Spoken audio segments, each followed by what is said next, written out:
எபிரேயருக்கு எழுதின நிருபம் 1ஆம் அதிகாரம் 4ஆம் வசனம். இவர் தேவ தூதரை பார்க்கிலும் எவ்வளவு விசேஷித்த நாமத்தை சுதந்தரித்துக் கொண்டாரோ அவ்வளவு அதிகமாய் அவர்களிலும் மேன்மையுள்ளவரானார். ஏற்கனவே அவருடைய விசேஷித்த நாமம் என்ன, எதற்காக அவருக்கு விசேஷித்த நாமம் கொடுக்கப்பட்டது, அந்த விசேஷித்த நாமத்தின் மேன்மைகள் என்ன என்று நம்ம பார்த்தோம். அந்த விசேஷித்த நாமத்தில் ரட்சிப்பு உண்டு, அந்த நாமத்தில் பாவ மன்னிப்பு உண்டு, அந்த நாமத்தில் சுகம் உண்டு.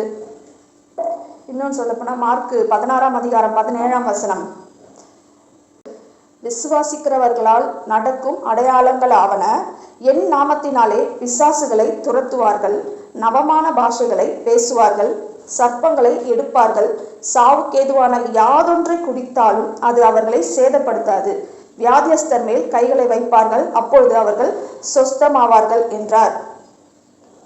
அவர் முன்னாடியே சீஷர்களுக்கு இந்த காரியங்களை சொன்னார். என் நாமத்தினாலே, அவருடைய நாமத்தினாலே பிசாசுகளை துரத்துவார்கள் என்று. அதே போலதான் பேதுருவும் அவருடைய சீஷர்களும் அநேக இடத்துல பிசாசுகளை துரத்துகிறார்கள். அப்போஸ்தலர் 5ஆம் அதிகாரம் 15-16 வசனங்கள்ல சொல்லப்பட்டிருக்கிறது. அநேக பிணியாளிகள் எல்லாம் பேதுரு போகும்போது வழியில கட்டில் மேல கிடத்துவாங்களாம். எதுக்காக? அவருடைய நிழல் பட்டு அவங்க சுகமாகணும்னு. அதுக்கப்புறம் சுற்று பட்டணங்கள்ல இருக்கிற இடத்துல எல்லாம் சுற்றி திரிந்து பேதுரு பிணியாளிகளை சுத்தமாக்கினது மட்டும் இல்ல, அசுத்த ஆவிகளையும் விரட்டுகிறார்.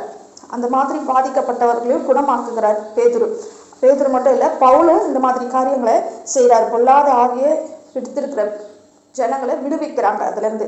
எதனால? இயேசுவின் நாமத்தினால. அந்த நாமத்திற்கு அவ்வளவு அதிகாரமும் வல்லமையும் தேவனால் கொடுக்கப்பட்டிருக்கிறது.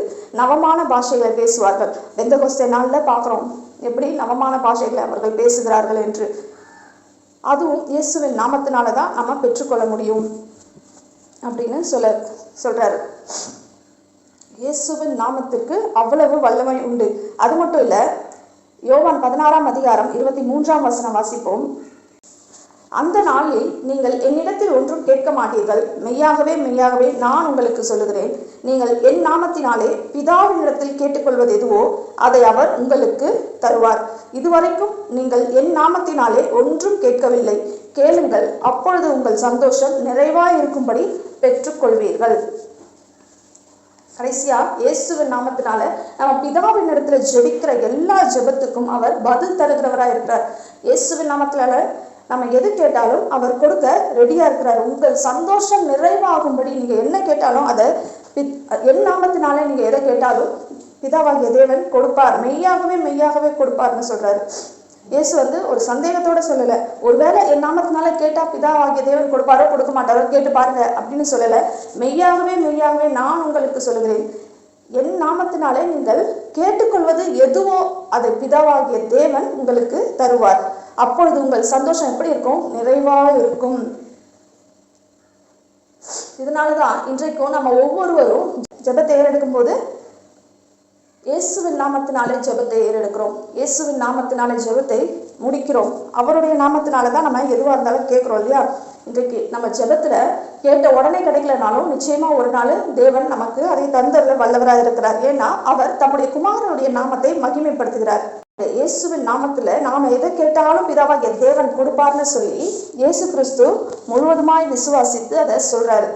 அவர் எப்படி விசுவாசித்தாரோ அதே போல அதே விசுவாசத்தோட இன்றைக்கு நாமளும் ஜெபத்தை ஏறெடுக்கும் போது இயேசு கிறிஸ்துவின் நாமத்தினால கேட்கும் போது நம்ம பெற்றுக்கொள்வோம் அப்படின்ற விசுவாசத்தோட நம்ம ஜெபத்தை ஏறெடுக்கும் போது நிச்சயமாகவே உங்களுடைய ஜெபங்களுக்கு பதில் உண்டு. நீங்கள் சந்தோஷமாய், உங்களுடைய சந்தோஷம் நிறைவாய் இருக்கும்படி அதை பெற்றுக்கொள்வீர்கள். அப்படிப்பட்ட ஒரு விசுவாசம் நமக்குள்ள இருக்கணும். இதெல்லாம் இயேசுவின் நாமத்துடைய மேன்மைகள். இப்படிப்பட்ட விசேஷித்த நாமத்தை இயேசு கிறிஸ்து சுதந்தரித்துக் கொண்டார். எபிரேயர் 1ஆம் அதிகாரம் 4ஆம் வசனம் என்ன சொல்கிறது? இவர் தேவ தூதரை பார்க்கிலும் எவ்வளவு விசேஷித்த நாமத்தை சுதந்தரித்துக் கொண்டாரோ, எவ்வளவு விசேஷித்த நாமத்தை சுதந்தரித்துக் கொண்டாரோ அவ்வளவு அதிகமாய் அவர்களிலும் மேன்மை உள்ளவர். இவர் தேவ தூதர்களிலும் மேன்மை உள்ளவராய் இருக்கிறார் அப்படின்றத இந்த வசனம் சொல்லுது. எப்படி தேவ தூதர்களை பார்க்கிலும் இயேசு கிறிஸ்து மேன்மை உள்ளவராய் இருக்கிறார்? வாசிப்போம். எபிரேயர் 1ஆம் அதிகாரம் 5ஆம் வசனம். எப்படி எனில், நீர் என்னுடைய குமாரன், இன்று நான் உம்மை ஜெனிப்பித்தேன் என்றும், நான் அவருக்கு பிதாவாய் இருப்பேன், அவர் எனக்கு குமாரனாய் இருப்பார் என்றும் அவர் தூதர்களில் யாருக்காவது எப்போதாகிலும் சொன்னதுண்டா? நீர் என்னுடைய குமாரன், நான் உம்மை ஜெனிப்பித்தேன். இது 2ஆம் சங்கீதம் அதிலிருந்து எடுக்கப்பட்ட வசனம். 2ஆம் சங்கீதம் 7ஆம் வசனத்துல தாவீது இந்த வார்த்தைகளை சொல்லியிருப்பார். நீர் என்னுடைய குமாரன், இன்று நான் உம்மை ஜெனிப்பித்தேன். ஆனா இது யாருக்கு சொல்லப்பட்டது? கிறிஸ்துவுக்கு சொல்லப்பட்டது. அடுத்து என்ன சொல்லுது? நான் அவருக்கு பிதாவாய் இருப்பேன், அவர் எனக்கு குமாரனாய் இருப்பார் அப்படின்னு சொல்லப்பட்டிருக்கு. இது தாவீதுக்கு தேவன் அருளிய வாக்குத்தத்தமான வசனம். ஆனா இந்த வாக்குத்தத்த வசனம் சாலமோனை குறித்து சொல்லாமல் இயேசு கிறிஸ்துவை குறித்து சொல்லப்பட்டிருக்கிறது. 2 சாமுவேல் 7ஆம் அதிகாரம் 14ஆம் வசனத்துல அந்த வார்த்தைகள் சொல்லப்பட்டிருக்கிறது. நான் அவருக்கு பிதாவா இருப்பேன் அப்படின்னு சொல்லி அவர் என்ன சொல்லல, தேவ தூதர்களை யாரையும் பார்த்து நீர் என்னுடைய குமாரன், இன்று நான் உம்மை ஜெனிப்பித்தேன்னு சொல்லல. அவர் இயேசு கிறிஸ்து ஒருவரையே குமாரன் என்று கூறுகிறார். மத்தேயு 3ஆம் அதிகாரம் 17ஆம் வசனம் சொல்கிறது, அன்றியும் வானத்திலிருந்து ஒரு சத்தம் உண்டாகி, இவர் என்னுடைய நேசகுமாரன், இவரில் பிரியமாயிருக்கிறேன் என்று உரைத்தது. இயேசு கிறிஸ்து ஞானஸ்தானம் எடுத்துட்டு மேல வரும்போது, பரிசுத்த ஆவியானவர் அவர் மேல இறங்கும் போது பிதாவாகிய தேவன் அவருடைய வார்த்தைகளை சொல்றார். இவர் என்னுடைய நேசகுமாரன், இவரில் நான் பிரியமாயிருக்கிறேன். அப்போ இயேசு கிறிஸ்துவை அவர் குமாரன்னு சொல்றாரு. எந்த தேவ தூதர்களை பார்க்கலும் ஒரு நாளும் ஒருபோதும் நீ என்னுடைய குமாரன், நீ எனக்கு மகனா இருப்ப, நான் உனக்கு பிதாவா இருப்பேன் அப்படின்னு சொல்லி யாரை பார்த்தும் சொன்னதில்லை.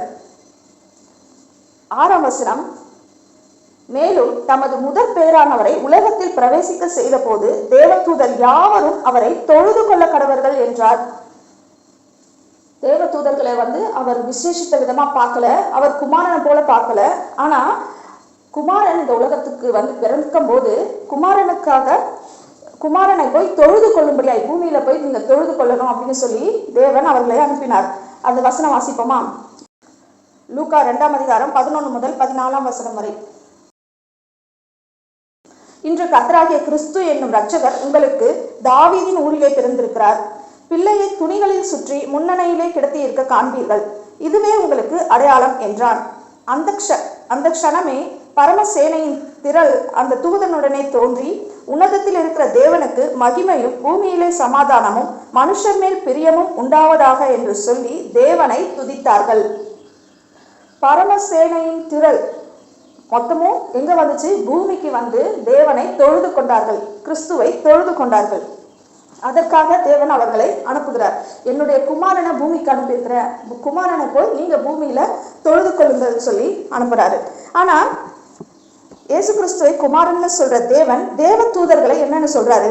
வாசிப்போம் 7ஆம் வசனம்.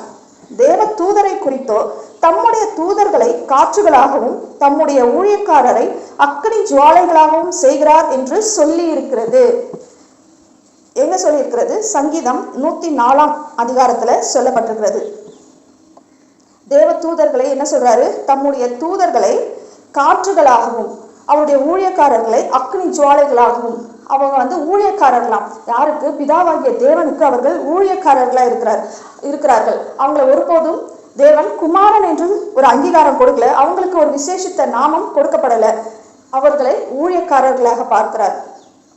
ஏன் இந்த இடத்துல தேவ தூதர்களை பார்க்கலும் கிறிஸ்து மேன்மை உள்ளவர்னு சொல்லப்பட்டிருக்கிறதுனா, எபிரேயர்களுக்கு தெரியணும், தேவ தூதர்களை காட்டிலும் கிறிஸ்து எவ்வளவு மேன்மை உள்ளவராக இருக்கிறாருன்னு அவங்க தெரிஞ்சுக்கணும் அப்படின்றதுக்காக சங்கீதங்கள்ல உள்ள அந்த வசனங்களை எடுத்து இந்த இடத்துல மேற்கோள் காட்டப்பட்டிருக்கிறது. இதெல்லாம் சொல்லி இந்த வசனங்கள்லாம் ஏற்கனவே சொல்லப்பட்டிருக்கிறது கிறிஸ்துவை குறித்து. இது தேவ தூதரை குறித்து சொல்லப்பட்டிருக்கிறது. தேவ தூதர்கள் அந்த அளவுக்கு பெரிய ஆள் கிடையாது, கிறிஸ்து அளவுக்கு பெரிய ஆள் கிடையாது, அவங்க எல்லாம் ஊழியக்காரங்க அப்படின்றத போல இந்த இடத்துல எடுத்து சொல்றாரு.